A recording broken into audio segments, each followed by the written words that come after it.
We're here at the end of round 3. The Tyranid continued to push up.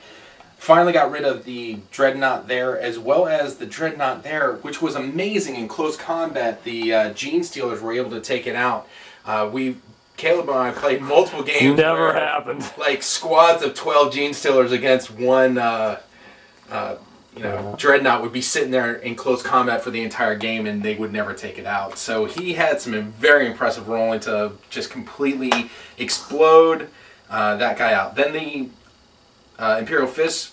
Oh, the other thing was that he was able to get his Raveners into the door on that side of the cathedral and attack the scout squad that's holding that objective. They did quite a few wounds, but the scouts hung in there, so the Imperial Fist went. They moved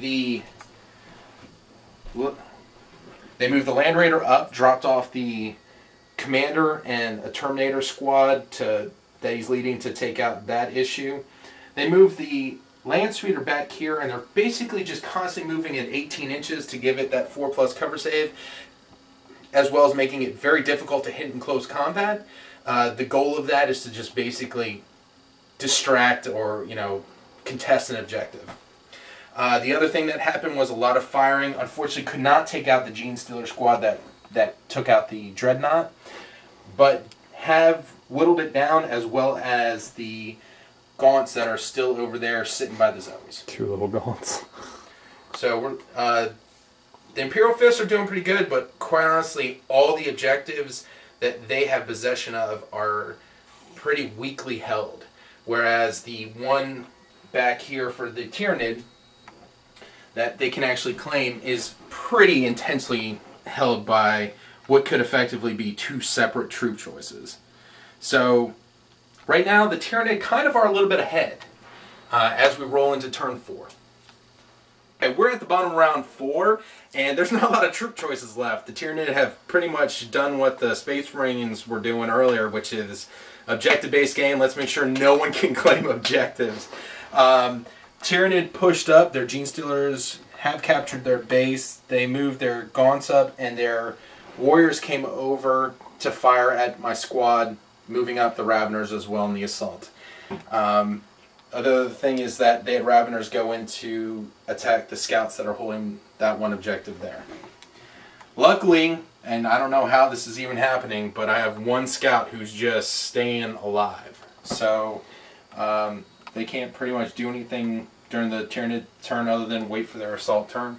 Space Marines finally got their humongous assault squad that jumped in, laid down 2 flame templates on the Warriors and just shot them all up, jumped into assault, took them out, and rolled forward, basically ready to take on the Gaunts that are sitting right here. The Commander and the Terminators broke apart and took out their individual squads, and top of round 5, Tyranid go. This is a really close game. I don't know who's going to win. Alright, we're here at the conclusion of the Imperial Fist Tyranid game, and it's a tie. No one has any objectives. Okay, let me try to recap everything that happened. The Gaunts that were here charged forward and assaulted the Assault Marines here after just being land blasted with fire from this Carnifex, this Warrior squad, and the Gaunts themselves. In close combat, though, they attacked, destroyed the Gaunts, consolidated forward, and the other thing was that the Raveners finally destroyed all the scouts that were in the chapel. They're dead. So, that was the Tyranid go.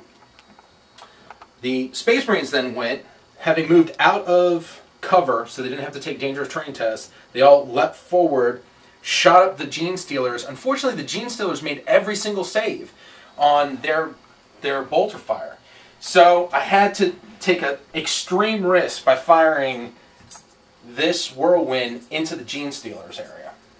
Luckily, it rolled an exact hit, and I was able to take out one of the Gene Stealers. Scouts moved down trying to take this objective, but unfortunately, getting out of cover, they were only granted 3 inches.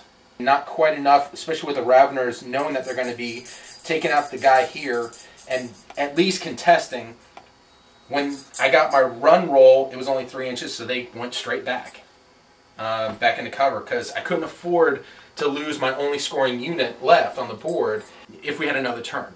Sigismund and his squad of Terminators took care of the rest of the Zoanthropes. The Landspeeder here and the Devastator squad took out the rest of the Raveners as well as the Gaunts. Again, with the Gene Stealers locked in close combat, they can't claim that objective. And that's the only Tyranid scoring unit. With my scouts being so far away from the objective, they can't claim the objective. So it's 0-0, absolute tied game, and the Tyranid hold on.